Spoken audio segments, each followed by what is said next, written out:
அனைவருக்கும் வணக்கம். நான் உங்கள் அரசு ரங்கேஷ், மாநில பொதுச் செயலாளர், பட்டியலணி, பாரதிய ஜனதா கட்சி. தற்போது வைரலாகி வருகின்ற கானா பாடலான நீலம் பண்பாட்டு மையம் அதன் மூலமாக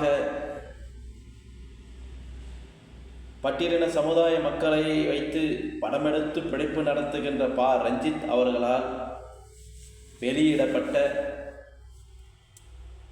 சகோதரி கானா பாடகி இசைவாணி இயற்றிய ஐயம் சாரி ஐயப்பா என்கின்ற பாடல் தற்போது இந்து மத உணர்வாளர்களால் எதிர்க்கப்பட்டு வருகின்றன.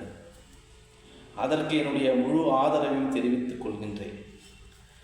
நீங்கள் முற்போக்குவாதி என்று சொல்லிக்கொண்டு சகோதரி கானா பாடகி இசைவாணி பாடிய அந்த பாடலுக்கு நீங்கள் முட்டு கொடுக்கலாம், நீங்கள் ஆதரவு தெரிவிக்கலாம்.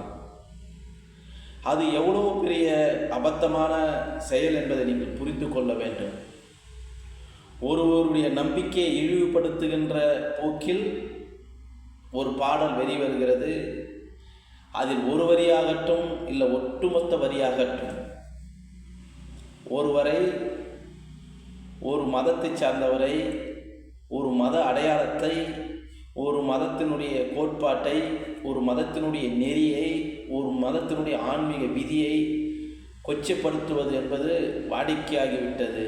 அது உங்களுடைய மனப்பித்தை வெளிப்படுத்தி கொண்டு இருக்கின்றது. உங்களுக்கு அறிவு இருக்கிறதா இல்லை என்பதை அப்புறம் ஆய்வுக்கு வரும். நீங்கள் அது பேசுவது சுதந்திரம் என்று நினைத்து கொண்டு இருக்கிறீர்கள். ஐயம் சாரி ஐயப்பா என்ற ஒரு பாடல் உச்ச நீதிமன்றத்தில் ஐயப்பன் கோயிலுக்கு பெண்கள் செல்லலாம் என்ற தீர்ப்பு வந்துவிட்டது என்கின்ற ஒரு சப்ப காரணத்தை சொல்லுகிறீர்கள். நான் சொல்லுகின்றேன், உச்ச நீதிமன்றம் இல்லை, இந்த மண்ணில் எந்த நீதிமன்றம் வருவதற்கு முன்பே இந்த மண்ணில் பல நீதிமான்கள் பிறந்துவிட்டார்கள். அந்த நீதிமான்கள், அந்த நியாயவான்கள் இந்த மண்ணிலே இட்டு சென்றதுதான் ஒரு மனித நெறி, மனித ஒழுக்கம், மனித வாழ்வியல், மனிதன் இப்படித்தான் வாழ வேண்டும் என்கின்ற நெறியோடு நம்மிடையே கற்பித்து விட்டு போயிருக்கிறார்கள். அதன்படி பேச்சு சுதந்திரம், எழுத்து சுதந்திரம் என்ற அடிப்படையில் ஒருவருடைய மதத்தையோ ஒருவருடைய மதத்தினுடைய வழிபாட்டு தளத்தையோ கொச்சையாக படுத்துவது, கொச்சையாக பேசுவது, கொச்சையாக பாடுவது என்பது கண்டனத்துக்குரிய செயல். இதை நான் வன்மையாக கண்டிக்கின்றேன். நீங்கள் எந்த மதமாக எடுத்து பேசினாலும் அது வன்மையாக கண்டிக்கக்கூடிய செயல். அந்த அடிப்படையிலே நீங்கள் ஐயப்பன் கோயிலை அதை பற்றி நீங்கள் பேசியதே, பாடியதே முதல் தவறு. இது உன்னுடைய பேச்சு சுதந்திரம், உன்னுடைய எழுத்து சுதந்திரம், உன்னுடைய கருத்து சுதந்திரம் என்று சொல்லலாம். ஆனால் நான் சொல்லட்டுமா, I'm sorry Isaivani I love you என்று சொல்லட்டுமா? இது எவ்வளோ பெரிய முட்டாள்தனமான செயல். அது உனக்கு பிடிக்குமா? ஐயம் சாரி இசைவாணி எனக்கு உணர்ச்சி இருக்கிறது, உன்னை கட்டி தழுவிட்டுமா என்று சொல்லட்டுமா? இது எப்பேற்பட்ட முட்டாள்தனமான பேச்சு. ஐயம் சாரி இசைவாணி எனக்கு உணவு இருக்கிறது, கட்டி அணைக்கட்டுமா என்று சொல்லட்டுமா? இதையெல்லாம் நீ பொறுத்து கொள்வாயா? இல்லை, உன்னை சார்ந்தவர்கள், உன் மீது நம்பிக்கை உள்ளவர்கள், உன்னை மனமுடித்தவர், உன்னுடைய சகோதரன், உன்னுடைய சகோதரிகள், உன்னுடைய உறவினர்கள் இதையெல்லாம் ஏற்றுக்கொள்வார்களா? இதை நான் சொல்லட்டுமா? பேச்சு சுதந்திரம், எழுத்து சுதந்திரம், கருத்து சுதந்திரம் என்று சொல்லட்டுமா? இதை ஏற்பார்களா? இல்லை பொதுமக்கள் ஏற்பார்களா? ஒரு பெண் அனுமதி இல்லாமல் ஒருவன் இப்படி வக்கிரமாக பேசுகிறார் என்று 4 பேர் எனக்கு எதிர்ப்பு தெரிவிக்க மாட்டார்களா? தெரிவிப்பார்கள். ஏனென்றால் இது உன்னுடைய உரிமையிலே தலையிடுவது, உன்னுடைய உணர்ச்சியிலே, உன்னுடைய சமுதாயத்தினுடைய கூற்றிலே தலையிடுவது. அப்படித்தான் ஒருவர் நம்பிக்கை வைத்திருந்தால், ஒரு ஆலயத்தின் மீதோ ஒரு மதத்தின் மீதோ நம்பிக்கை வைத்திருந்தால், அந்த நம்பிக்கையாளர்களுடைய மனதை புண்படுத்துகின்ற வகையிலே பேசிவிடக்கூடாது என்பதை இதற்காக நான் ஒப்பிட்டு சொன்னேனே தவிர உன்னை கொச்சப்படுத்துவதற்கல்ல, அதற்காக நான் வருத்தப்படுகின்றேன். ஏனென்றால் இப்படியான கருத்துக்களை நான் சொன்னதில்லை.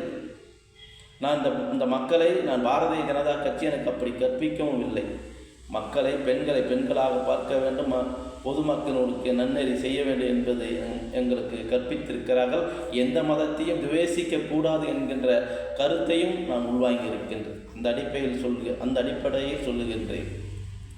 இந்த ஆலய வழிபாடு என்பது, ஆலயங்களுக்கு செல்வது என்பது, ஆலயம் கட்டமைப்பு என்பது பல்லாயிரம் ஆண்டு காலமாக மனிதனோடு மனிதனாக, மனித மனங்களிலே, மனிதனுடைய வாழ்விலே, மனிதனுடைய வளர்ச்சியிலே ஒன்று இருக்கு. அதை நீங்கள் புரிந்து கொள்ள வேண்டும். ஒரு ஆலயம் செல்வதற்கு 1000 காரணங்கள், லட்ச காரணங்கள் இருக்கிறது. அது மனிதனுடைய நன்னெறிப்படுத்துகிற செயலாகத்தான் இருக்குமே தவிர வேறு ஒன்றுக்கும் இந்த ஆலயங்கள் இல்லை. இந்த மனிதனுடைய வாழ்விலை எப்படி வாழ வேண்டும், எப்படி பிற மனிதர்களோடு மனிதர்களாக எப்படி நன்னெறியோடு நடந்து கொள்ள வேண்டும் என்ற ஒரு உணர்ச்சியை ஏற்படுத்துகின்றது தான் ஆலயம். அப்படித்தான் இந்த உலகத்தில், இந்த குறிப்பாக இந்திய மண்ணில் பல நீதிமான்கள், பல விஞ்ஞானிகள், பல அறிவியல் சான்றோர்களெல்லாம் பிறந்து இந்த ஆலயங்களை கட்டி எழுப்பினார்கள்.